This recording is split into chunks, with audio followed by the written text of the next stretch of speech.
আমার স্নেহের সকল চতুর্থ শ্রেণীর শিক্ষার্থী বন্ধুদের জন্য নিয়ে চলে এলাম বাংলা বিষয়ে প্রথম পর্যায়ক্রমিক মূল্যায়ন অর্থাৎ ফার্স্ট সামেটিভ এক্সামের জন্য একটি গুরুত্বপূর্ণ প্রশ্নপত্র ও সাথে তার উত্তর।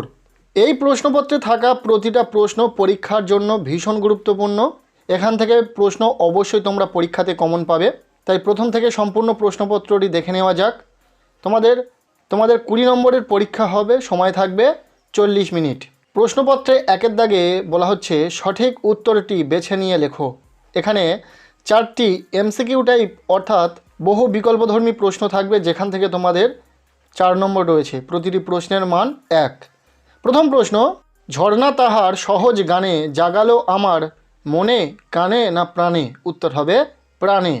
এরপর খড় দাগের প্রশ্ন, তত্ত্বচানের গাছটা ছিল রাস্তার মাঝখানে, বাড়ির উঠানে, বেড়ার ধারে, বাগানের মধ্যে? উত্তর হবে বেড়ার ধারে। এরপর গড় দাগের প্রশ্ন, আষাঢ় বৈশাখ না চৈত্র মাসের এই দুপুরে নেইকো কারো ঘুম? উত্তর হবে বৈশাখ। নেক্সট ঘর দাগের প্রশ্ন, মা সুন্দর করে 1 নাকি 2 নাকি 3 নাকি 4 তলা পুতুল ঘর সাজিয়ে দিয়েছিল? উত্তর হবে 2। এরপর উমর দাগের প্রশ্ন, ওরা শুধু পৌঁছতে চায় ছুটে নাকি ধীরে নাকি হেঁটে? উত্তর হবে ছুটে। এরপর 2-এর দাগ বলা হচ্ছে শূন্যস্থান পূরণ করো। এখানে 4 নম্বর রয়েছে, প্রতিটি প্রশ্নের মান রয়েছে 1 করে। প্রথম প্রশ্ন, টেলিভিশন নাকি একটা ড্যাশ মতন? উত্তর হবে বাক্স। এরপর খড় দাগের প্রশ্ন, ব্যস্ত সবাই আজকে তাদের ড্যাশ নিয়ন্ত্রণে?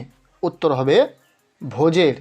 এরপর গড় দাগের প্রশ্ন, ও বাড়ির ছেলেরা ড্যাশ ভীষণ ভয় করত? উত্তর হবে জেঠামশাইকে। নেক্সট ঘর দাগের প্রশ্ন, শ্যামলাল হুল্লুমান বলতে ড্যাশ বুঝিয়েছিল? উত্তর হবে হনুমানকে। নেক্সট ওঁর দাগের প্রশ্ন, মালি ড্যাশ দিয়ে মাটি কোপায়? উত্তর হবে কোদাল। শূন্যস্থান পূরণ শেষ। এরপর রয়েছে 3-এর দাগ, বলা হচ্ছে নিম্নলিখিত প্রশ্নগুলির উত্তর দাও। এখানে সংক্ষিপ্তধর্মী প্রশ্ন রয়েছে, প্রতিটি প্রশ্নের মান রয়েছে 1 করে। টোটাল 4টি প্রশ্নের উত্তর লিখতে হবে, 4 নম্বর রয়েছে। কর দাগের প্রশ্ন, কবি পৃথিবীকে কিভাবে বর্ণনা করেছেন? উত্তর হবে কবির মতে এই পৃথিবীটা একটি বিশাল খাতা, তার প্রতি পাতায় রয়েছে নানা পাঠ্য বা শেখার জিনিস।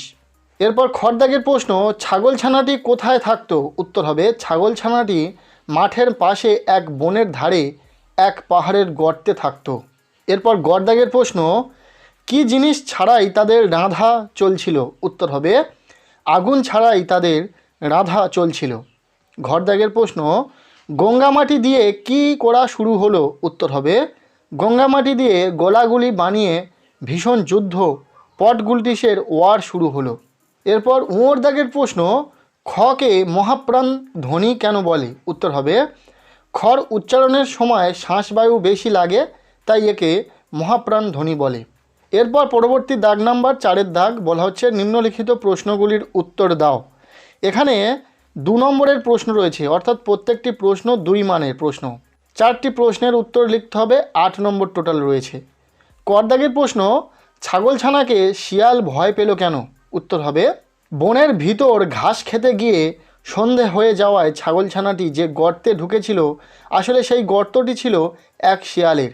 অনেক রাতে শিয়ালটি তার মামা বাঘের বাড়ি থেকে নিমন্ত্রণ খেয়ে ফিরে দেখল তার গর্তের ভিতর কালো মতন কী একটা জন্তু ঢুকে রয়েছে। শিয়াল ভাবলে বোধহয় কোনো রাক্ষস, তাই সে জিজ্ঞাসা করলে গর্তে কে ও? ছাগলছানাটি জবাব দিল, লম্বা লম্বা দাড়ি, ঘন ঘন নাড়ি, সিংহের মামা আমি নরহরি দাস, 50টা বাঘে আমার এক গ্রাস। এই শুনেই শিয়াল প্রচণ্ড ভয় পেয়েছিল। এরপর প্রশ্নপত্রে খড় দাগে যে প্রশ্নটি রয়েছে, ছেলেমেয়েরা গাছগুলোকে কিভাবে আপন করে নিয়েছিল?